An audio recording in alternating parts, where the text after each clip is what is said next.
Hey y'all, it's Brody, and this is my favorite week out of the year. I wait for it every year. It's Shark Week. Love sharks. Sharks are my favorite animal. They're my favorite ocean creature. I know way too many little details about them, and I can name like so many species of sharks. I love sharks. I love sharks. And I love Shark Week. Shark Week is one of the things that got me into sharks and made me want to start learning more about them from a scientific standpoint rather than just a spooky like horror movie standpoint. So in honor of Shark Week, I thought that I would do just a fun little video recommending you some of my favorite shark books. First one I want to recommend to you is one I've talked about a little bit on my channel, and I'm not particularly fond of it, so I don't know if I would say that this is a recommendation rather than just like this is iconic and it like sparked my love for sharks, and that is Jaws by Peter Benchley. You're probably more familiar with the movie than you are with the book, and I would say that's probably a better thing. I think the movie is a lot better than the book. But the basic premise of this is there is a great white shark that is terrorizing this beach in this town called Amity Island. People are dying, and they know that it's not safe to go to the beach, but because of tourism and stuff, they are like, we're gonna keep the beaches open, and people keep getting eaten, and it's up to the chief to team up with a marine biologist researcher and a old grizzled fisherman to kill the shark and save the town. That's the basic premise of the book and the movie. I personally like the movie a little bit better because the characters in the book are quite unlikable. This book has a lot more than the movie does. So in the book, there are subplots with like implying the mafia is the one who is releasing the shark, and the shark may actually be a megalodon, like a prehistoric megalodon. And there's a lot in the book that I think should have made it into the movie. To briefly derail this and talk about what sparked my love of sharks and also like my love of horror in general. If you don't know, I'm a huge horror fan. Jaws was a film that I saw when I was really, really young. I think I was like 7 when I saw it, and it was the first horror film that my family ever let me watch because I wanted to watch the scary movies that they were always watching after I went to bed.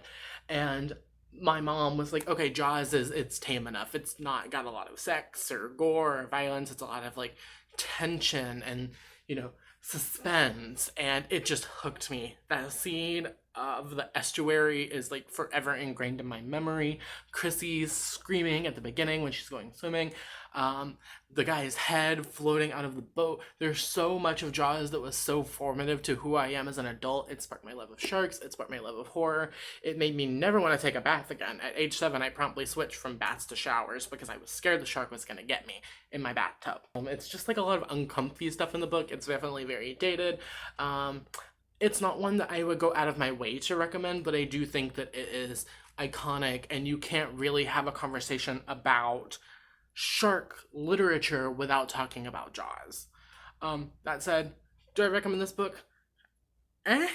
It's worth talking about in the context of the film, but I don't know if I would particularly recommend this book. Jumping off the topic of Jaws, being a megalodon, I have The Meg by Steve Alton. This is my OG hardcover copy, and this book, if you don't know, if you aren't familiar with the film, once again, there's a film, follows a submarine pilot named Jonah. And Jonah is going down to rescue these people who, there's been a situation, right? Jonah has get called in to rescue them. And he sees what he thinks is a megalodon, which, like I said, is a giant prehistoric shark. So Jonah like books it out of there. He leaves some people behind, and he is kind of labeled as like the kook who thought he saw the extinct megalodon at the bottom of the ocean. Flash forward several years later, he is now in an unhappy marriage with a woman who hates him, and he gets called to do a job from this this research facility, right? Because they believe that there is this other unexplored area at the bottom of the Marianas Trench. Jonas helps pilot the ship to go down there, and in the happenings of this exploration, megalodons are released into the ocean's waters. Is this convoluted? Yes. Is this scientifically accurate? Probably not. I can't say because I don't know if there are actually megalodons at the bottom of the Marianas Trench, but probably not. This is like a 6-book series, I think. I really want to continue on with it. Talking about convoluted stuff, I have probably the weirdest book that I have ever read, the weirdest book on my shelves, and that is this little guy called Motherfucking Sharks by Brian Allen Carr. This is a piece of bizarro fiction, which, if you don't know, bizarro is kind of like just weird, over the top, not even B movie. Think of like the movies that come on, like, there's 4 on a disc and you get them in the $5 bin at Walmart. That's what bizarro fiction is. It often has themes of like weird, graphic, horrific sex and stuff like that. So be careful going into this when you pick it up. What is Motherfucking Sharks about? This is about a traveling person. He travels from town to town through this desert, warning people that the sharks are going to come. And the townspeople are always like, oh, sharks are gonna come, like, we're in a desert. But there's a storm that's just following behind this traveler. And whenever the storm rains, you know, the town, puddles of water appear. And sharks appear out of the puddles of water and just murder everyone in the town. That's basically all there is to this book.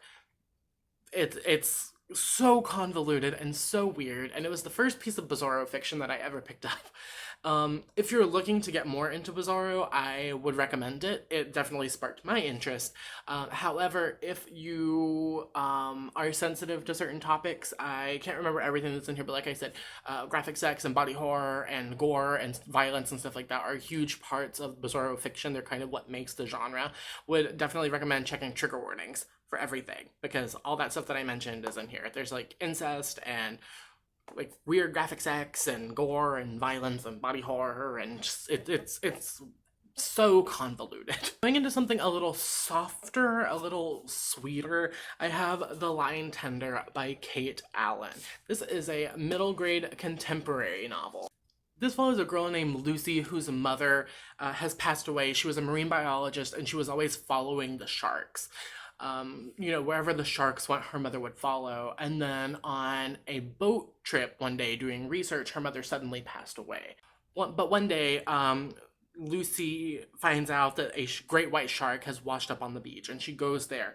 And, you know, she's so captivated by this creature that her mother, you know, gave her life for. Basically, her mother's entire life was her daughter and her research, and Lucy decides that she's going to do her summer project on the sharks and kind of continue on in her mother's research. It's a really lovely story about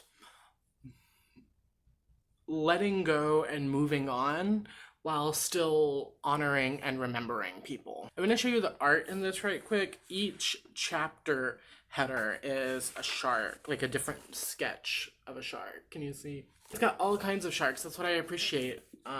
Is it's not just a great white. This one, you know, really gets into all of the different kinds of sharks that there are. It's really soft. It's really sad. It's an exploration of grief. Would definitely highly recommend this one. The last of the 5 books that I have read, I have Everything is Teeth by Evie Wyld, illustrated by Joe Sumner. This is a graphic memoir that is about Evie Wyld, and whenever she was a little girl going on family trips to visit family in Australia, she was kind of captivated by the sharks that she would see. It talks about seeing them on film and seeing them in real life and seeing them in your imagination swimming beside you, and how she took this fear that she had as a child and turned it into something more inspirational, and how, you know, sharks have inspired her to keep powering through all of the tough times. And, you know, how it's scary to move through life whenever there's so much love and loss and things you don't really expect, but like a shark, you have to keep powering through. I'll show you the art again in this one because it is graphic memoir, and you know I always show you art whenever I show you anything graphic. First off, these end pages. That's beautiful. It's a lot of like art mixed with photography. It's like the mixed media photography mixed with art. I really like the kind of muted color scheme in this. I think it works really well. It's gorgeous, and I loved it. This was my most recent shark-related read, so I wanted to save it for last. There are a lot of shark species right now that are in danger of overfishing. This is a wide variety of reasons. Sometimes they're used in, traditional medicines, and sometimes they are killed for soup. Shark fin soup is a delicacy. Fear of sharks, people kill them because they don't really understand them. Um, as I said, I love sharks. I'm gonna get a little emotional talking about this. Um, I think it's important to note that the ocean is the home of the shark, right? Like, that's their house. That's what they know their whole lives. They don't intentionally seek out to kill people. Sharks don't hunt for revenge. I will leave a video linked down below that you can go check out of a marine biologist like reacting to shark attacks in films. It was very fun to watch. She's very funny, but also she provides a lot of good information about like how great white sharks don't actually like to eat humans. They're very picky eaters and they spit things out. And sharks just don't eat everything they see. And how, they will swim away from you because they're scared, because they don't understand what you are, and they have very bad eyesight, so they can't see that you are a person that they want to eat.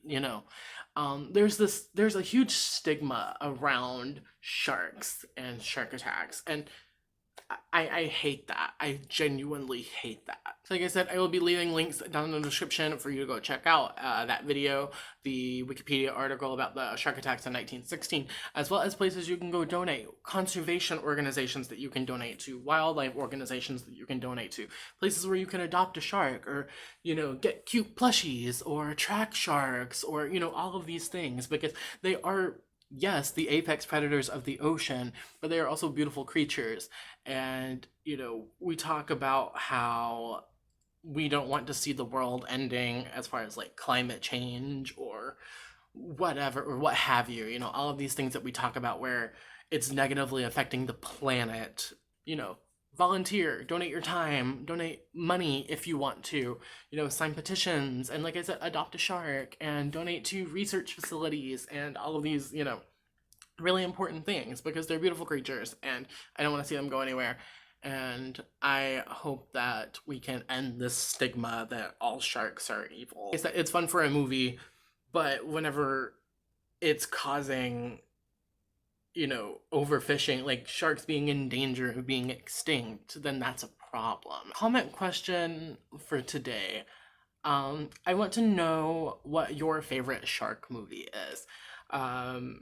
Like I said, they're so fun, and they're so outrageously goofy, some of them, and I have a love-hate relationship with them, because like while they do put this fear of sharks into people, and while they do give sharks a bad rep, I think we can appreciate the drive that films like Jaws or Deep Blue Sea, or even Finding Nemo, where like fish are friends not food, it's put a drive in so many people, myself included, to learn more about these creatures. So yeah, I want to know what your favorite shark movie is. Let me know down in the comments, and if you don't have one, I will leave you with a couple of recommendations of my favorite shark movies. Watch them and let me know what you think, and let's just talk about it. My top 5: Deep Blue Sea. Second, The Shallows by Blake Lively. There are so many beautiful shots in that film. Jaws, like I said, so many chilling shots in that film that have stuck with me for years. Number 4 is, I'm going to say 47 Meters Down Uncaged, which is the sequel to 47 Meters Down. It should have just been called 48 Meters Down, but, I don't make the rules on that. My 5th one is Shark Night 3D. Yes, that is dumb trashy fun, but I liked being able to see all the different kinds of sharks. You have like the great white, yes, but you have like bull sharks and cookie cutter sharks and hammerheads and all of it. And if you don't have time, you don't have the spoons, what have you, you just don't want to answer the comment question, leave me an emoji, preferably a yellow heart, so I know that you made it all the way until the end of this video.